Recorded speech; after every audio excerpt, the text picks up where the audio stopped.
Hi, I'm Andrew Cooper. I am a writer and I am creating this video as the first of what I'm planning will be many, introducing you to some of my writing. And this video is about my new novel, Noir Falling, published by Nightmare Press.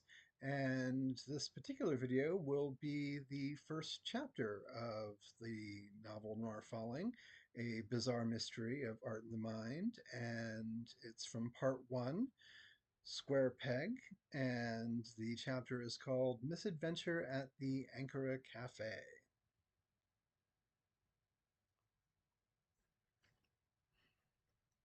Noir Falling, a bizarre mystery of art and the mind. Part 1, Square Peg. What do you want to do? I want you to save me from it all, she replied. Dashiell Hammett, the Maltese Falcon. Chapter 1, Misadventure at the Ankara Cafe.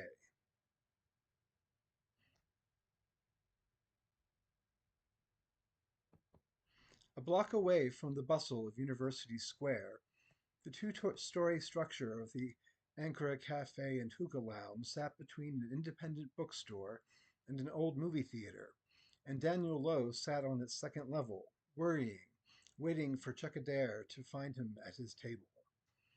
The first level offered only coffee and desserts, while the second added the hookahs. Finding no unoccupied tables downstairs, Daniel had come up, even though he disliked the air quality. The fragrance enchanted, and he didn't mind the taste when he inhaled, but his lungs objected to the burning tobacco, and he wondered how the Ankara got around whatever indoor smoking bans the state had in place. The smoke's whitish wisps, however, drifting and gathering, hovering and eddying, created, in conjunction with the multicolored and patterned fabrics draped from the ceiling and around the windows, subtle and mesmerizing effects with the sunlight streaming from all directions. People, young people, occupied almost as many tables up here as they did below, and from their lips poured clouds that refracted reds and greens, blues and oranges, a sun-dappled, fabric-strained kaleidoscope that made Daniel feel disoriented, yet somehow at home. He coughed. Daniel wore black slacks, a black turtleneck, and a relaxed black blazer. The blazer looked more formal, but the ensemble seemed no more funereal than many youngsters in the milieu of the university, where inkiness provided a badge for brooding intelligentsia. Though he was older than most of the students smoking the hookahs around him, his head of thick, dark brown hair, cut short and parted to the side, suggested no more than 2.5 decades. The hair and covered neck framed his face and increased its already pronounced whiteness, glowing skin clean-shaven and plastic smooth, with lips a rose red turned pale and eyes an ice blue behind round glasses, wiry, silver-rimmed. A long, narrow nose, aquiline, held up the glasses. Daniel didn't know whether the nose was attractive. He didn't know whether he was attractive. He stood negligibly shy of 6 feet tall, and he was thin without being skinny. Without his jacket, the close-fitting turtleneck would show his chest and arms at some advantage, and he had developed muscles in his legs, too, perhaps because he, like many of the university's perkier students, went running by the Ionic River, which bordered campus.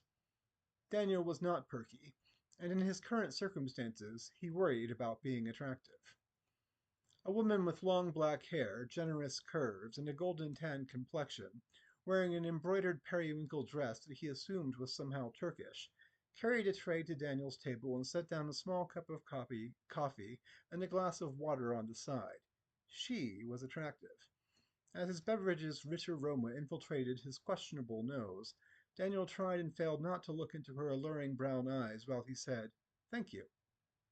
"You're expecting someone else?" Her accent was American, a local. "Yes, I—" Daniel looked beyond the beautiful server, through the smoke, and saw the answer to the woman's question emerging from the stairway.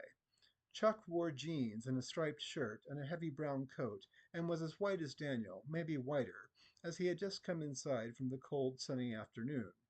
Their eyes met. Chuck waved, and Daniel lifted an acknowledging hand.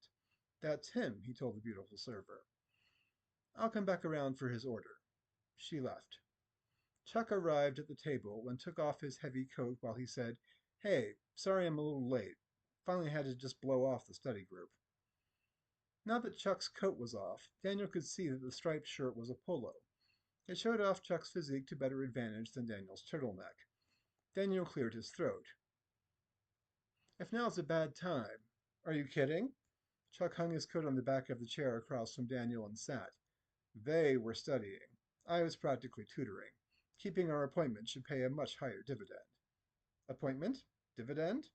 Chuck's diction came across as intentionally elusive, refusing to answer the question that had lurked behind Daniel's observations about the cafes and his own appearances. What was he doing here? Why had Chuck set up this appointment? The question was a matter of concern. Remind me, Daniel said. What, Chuck laughed. When he laughed, his lips parted. He had perfect teeth.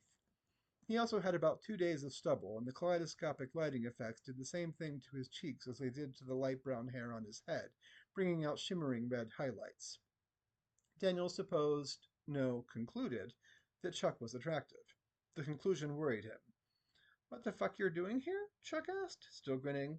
You were awfully nice to show up without knowing. Daniel didn't know what to say. That he didn't have anything better to do? But I guess, Chuck continued, you must have enjoyed our conversation, too. Like I said, I wanted to extend the dinner society discussion on a more personal level, because you and I seem to connect on certain things. Which dinner society discussion? What kind of personal? What exactly did he mean by connect? Chuck, you're, right? I mean, I think. Which isn't to say there's anything, but I'm not really, do you think, did you think that's no good. Do you find me, Danny, listen to me. Chuck leaned forward, then sat back. Do people call you Dan or Danny, or is it always Daniel? Daniel is fine, thanks. Daniel in the lion's den. Daniel beset by beastly appetites. Daniel, try speaking in complete sentences. Daniel looked left. Daniel looked right. The smoke seemed to thicken. Chuck, he said, and he realized he was going to ask. He leaned in and lowered his voice. Chuck, do you find me attractive? Chuck leaned in and lowered his voice. Do you find me attractive? No. Daniel got quieter. Well, you are, but I'm not. Which is to say, lowering his voice as much as significant ambient noise would allow, Chuck said, Are you trying to come out to me as a heterosexual? Daniel sighed and sat back, feeling rouge in his cheeks. Yes, yes, I am. It's okay. I thought as much. I fully accept you as a straight, attractive, yes, but straight man. Chuck leaned back in his chair. His expression might have been a smirk. Feeling tension drain from his shoulders, Daniel said, Thank you. I was worried. Intending to continue, he sipped his coffee. Its intensity and density made him lose his train of thought. With a less spirited laugh, Chuck said, Nothing to worry about. You'd be certain if I had asked you on a date. I asked you here because you seemed personally invested in the discussion of how brain chemistry and relativism. Relief elated. Daniel took a deep breath and almost didn't mind the smoke. If the sun could have been sunnier, it would have been. He looked around the room and wondered whether the fabric draping from the ceiling so close to bowls of flaming tobacco could be a fire hazard. Brain chemistry and relativism. You mean mental states creating idiosyncratic realities that don't exist in a hierarchical relationship to one another, he said. Yeah, that, Chuck said. But I said more personal because I wanted to talk about my brother. Brother. Daniel sipped his coffee. This time he was prepared for its richness, and it did not throw him off his rhythm. I don't remember you saying anything about your brother. Chuck looked serious. I didn't, not directly. I did mention someone who tends to, well, you see, my brother has always been a little bit of a weird fish. Daniel imagined a woman who looked like Chuck, feminine curls with reddish highlights, giving birth to a fish. A weird fish, plaid scales and prehensile fins. Older or younger? Pardon me? Your brother, Daniel said. He looked around for the server in the periwinkle dress and didn't see her. Is he older or younger? Older, Chuck said.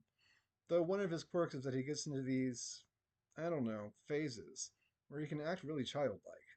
For example, last weekend he pretended his pancakes were frisbees. With or without syrup and butter? Without. That's lucky. I guess it is. Daniel nodded and sipped his coffee. Sometimes silliness could be a necessity, and a dry pancake could be a lot like a frisbee. That's not what you were thinking about when you came here to propose a connection between your brother and our discussion of brain chemistry and relativism. No, it isn't. Chuck's eyes turned soft. Compared to the others of the dinner society, you seemed more sympathetic to the idea of idiosyncratic truths, individual actualities, not beholden to a popular, supposedly empirical consensus about the real. Had he been too sympathetic? While certain types of cultural relativism had become acceptable to the mainstream long ago, other types, moral relativism and a certain strain of ontological relativism, had reached new peaks of dangerousness in everyday debates about who was empowered to kill whom and what did or did not qualify as fact. Daniel did not want Chuck or anyone to label him as an agent of chaos hammering at the foundation of a society too fragile for idiosyncrasies unchecked by the agreed upon perceptions of the mass. He worried about his own idiosyncrasies. He worried about how discussing Chuck's brother might turn the cafe's many colored lighting effects on him. Chuck began, Kyle is. So, the brother had a name Kyle. Even with the name, Daniel couldn't rule out the possibility that the brother was a ruse, a figure for discussing idiosyncrasies in a disembodied way, to see which ones would eventually roost within the overall construct of Danielness. Or at least people would say Kyle is sick, Chuck finished. A part of me prefers to imagine that he lives in his own world, a place no more or less valid than where I live. I like to think that. What happens in Kyle's world? Chuck smiled weakly. I can't claim to understand very much. He has these wild flights, delusions, I guess most people would call them, that are sometimes very grand and inspiring and sometimes so fraught with paranoia that I know he must be miserable. He rambles about surveillance, about conspiracies that lead to some place of judgment. But even though he has trouble explaining the conspiracies of which he is alternately or simultaneously part and target, sometimes because doing so would put me in danger, everything he says he experiences seems real enough to me. He sees, hears, smells, tastes, touches. Who am I to question? Nobody requires my experiences to be peer reviewed. Why should he face a different standard? He shouldn't, Daniel said, sotto voce. He sensed all the judgment Chuck knew people pointed at Kyle. Daniel felt it pointed at himself. Shouldn't. I knew you would understand. Knew? Knew? How did Chuck know what Chuck knew? I have a stunning vocabulary, Chuck said, but there's one fancy word I'd rather not know. Everyone at the university had a stunning vocabulary. It was the most prestigious institution of higher learning in the country, possibly the world. Oh? Anhedonia. The word felt familiar. I don't know it, Daniel said. The inability to feel pleasure, enjoyment, fulfillment. It's scarier than Kyle's otherworldliness. The otherworldliness I can understand in glimpses. I can admire it. But when he just looks drained, despondent, cut off, and nothing makes the light come on in his eyes. Oh, fuck me. Did I really just say that? Super cliche. Light in the eyes. Shitting fucking Christmas. I know what you mean, Daniel said. The lightless feeling. Chuck could have been talking about him. Daniel hadn't ruled out that Chuck was, in some roundabout way, concealed for reasons that some new reasoning would have to uncover, talking about him. Is the cost of idiosyncrasy, of having an existence truly independent relative to everyone else's, the gradual draining of all affect? Chuck was trying to look intellectually curious, but his face betrayed desperation. And without affect, does anything of the self remain? Am I losing Kyle a bit at a time to a world that will eventually be barren? Separate is fine if it gives him what he needs, but a wasteland? It's terrifying, Daniel said. I will show you fear and a handful of dust. It is! I knew you would understand. Chuck took a deep breath. The beautiful server walked by without stopping. Daniel thought the timing wrong for signaling her. Do you think that's it? Do you think the farther we get from a consensus reality, the more we lose ourselves? I don't know, Daniel said. He hoped not. Self, or Danielness, emerged, he must have heard, as the product of social interactions, an intersection of institutional, political, and other forces that manufactured positions for identities. So in being away from the social, a person might get cut off from self, and there might be no Danielness in Daniel. He hoped he had Danielness, but he couldn't say why he hoped for it. He didn't ponder the possibility of its absence and feel sad. He didn't feel much of anything, perhaps a slight disappointment. Was that wrong? Should he be feeling more? Was he lost, like Kyle? Or again, figuratively, for Chuck's discursive purposes, was he Kyle? I guess the person who'd know best would be Kyle, Chuck said. Daniel nodded slowly. There's something that scares me more than the anhedonia. Daniel mouthed the word, what? He didn't have the voice for it. Kyle's been having these blackouts. Lost time. The family's sure he's staying put, but as far as he knows, he could be going anywhere, doing anything. Chuck sighed and scratched a stubbly cheek. Daniel sipped his coffee, more concerned than ever that he and Kyle were one and the same. Daniel had blackouts, swaths of lost time. Come to think of it, he didn't recall how he got to the cafe today. He must have walked, but where had he walked from? What kind of day was he having before he sat down, nervously awaiting what he hoped hadn't been planned as a date? Of course, if he had remembered the planning, he might have known it wasn't going to be a date. Was Chuck testing him? He couldn't help feeling that his masculinity, his sexuality, and his sanity, his selfhood, were somehow on the line. Chuck could be plenty masculine and still be gay. The polo shirt and stubble proved it. But did Chuck's desire, because whatever he said now, Daniel believed Chuck had initially left the possibility of this appointment being a date wide open, make Daniel an object? Was objectification emasculating? The server in the periwinkle dress approached. Had Daniel and Chuck said they were attracted to one another, or had each simply acknowledged that the other was attractive? And either way, what did that mean? Daniel didn't remember ever pondering the attractiveness of other men. Such ponderance might have consequences. The beautiful server stopped beside Chuck. Can I get you anything? Chuck smiled, blinked long eyelashes at her, and said, Can you recommend a good tea to go with the baklava? That's an amazing dress, Daniel said. He was strictly male, strictly masculine, and strictly heterosexual, as Chuck had already noted. Thanks, the server said without turning to Daniel. We have a delicious black tea that goes great with the baklava. I can bring you some of both? All charm, Chuck said. Yes, please. More threatening than Chuck's charm was the question of blackouts. What were they? What did they mean? The beautiful server walked away. Daniel noticed strange movements in his peripheral vision, but couldn't pay attention to them now.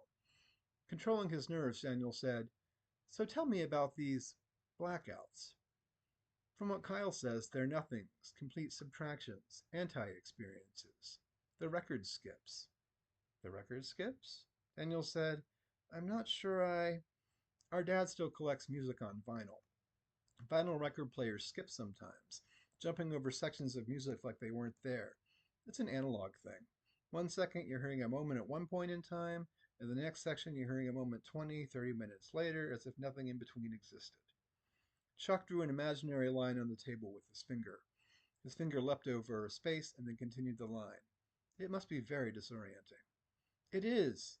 Daniel wanted to pour out his sympathy for this Kyle, if Kyle existed at all, but he didn't dare.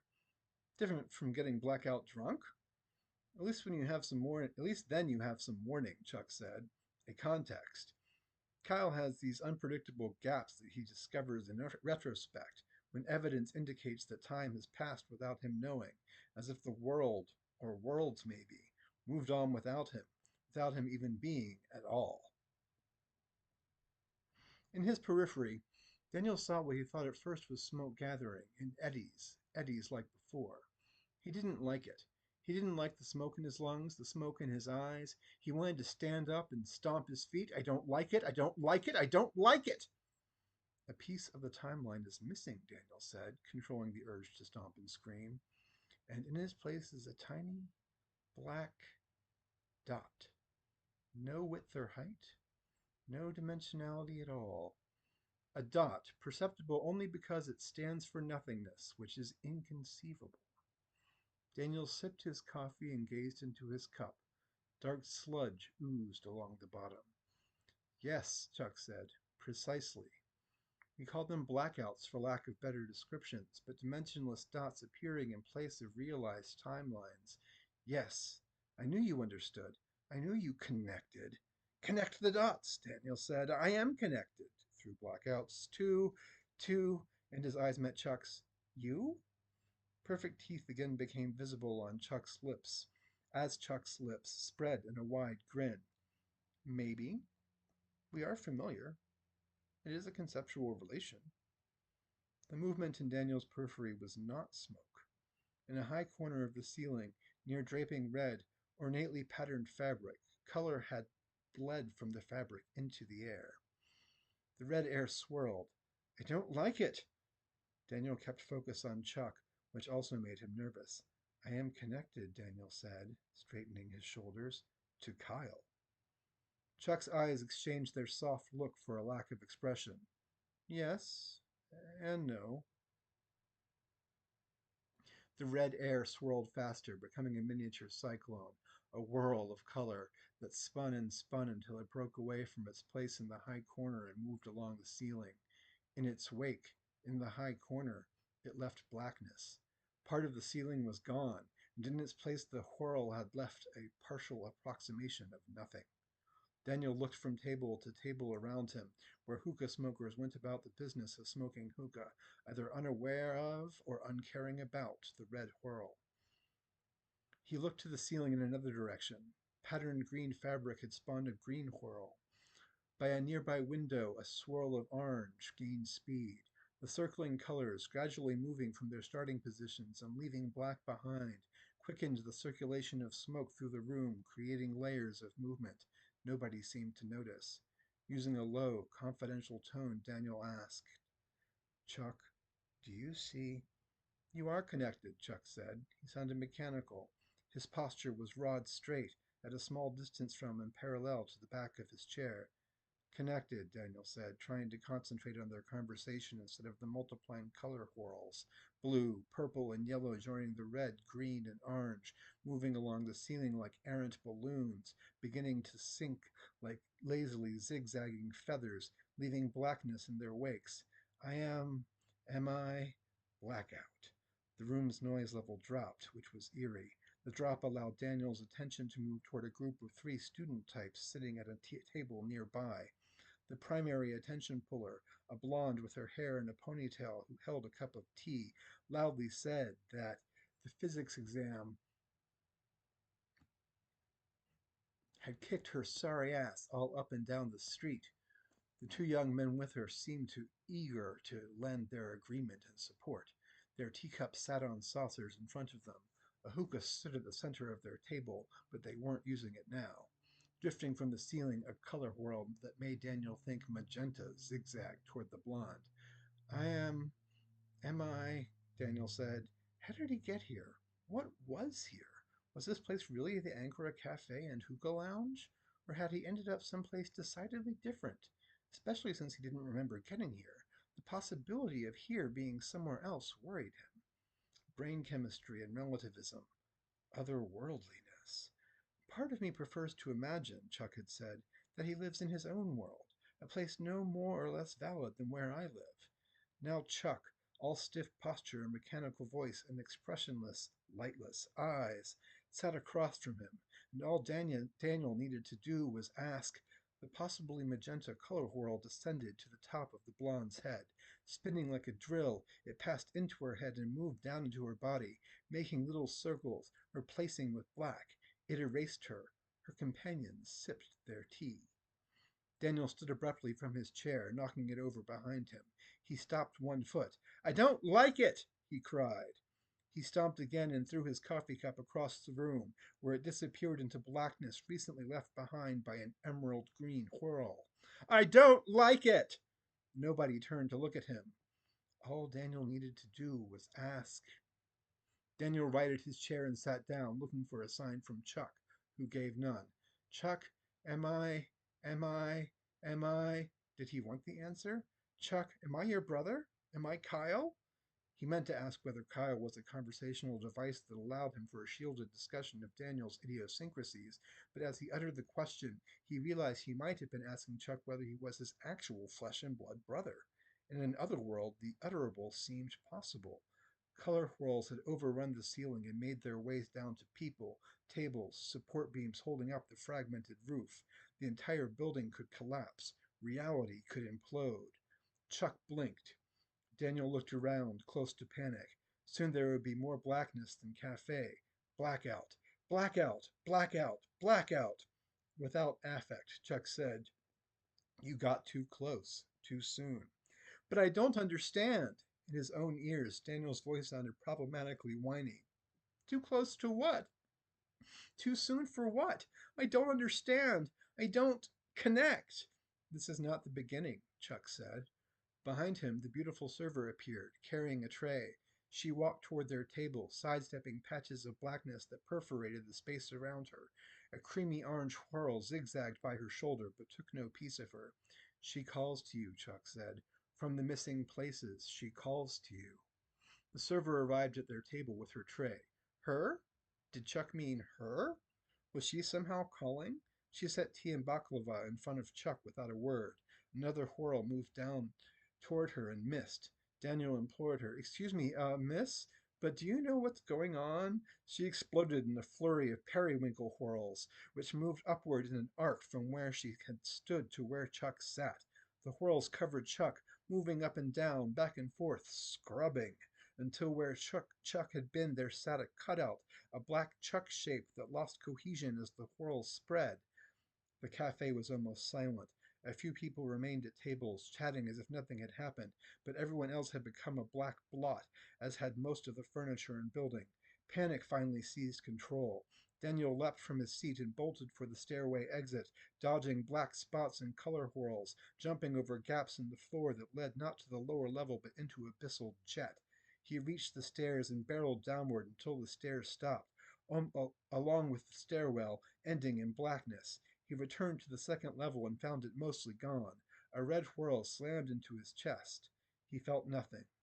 He ran forward and, without looking, stepped onto a black patch. He saw what he had done, waited for a falling sensation, and felt surprised. The blackness supported his weight. He tried it with his other foot, confirming he could stand on black. Walking, he continued into what was left of the cafe's second floor.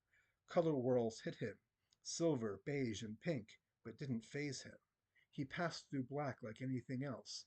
These new discoveries only agitated the worried sickness in his stomach. What? Why? How? Reason had vacated. He remained, and the Ankara Cafe was going, gone.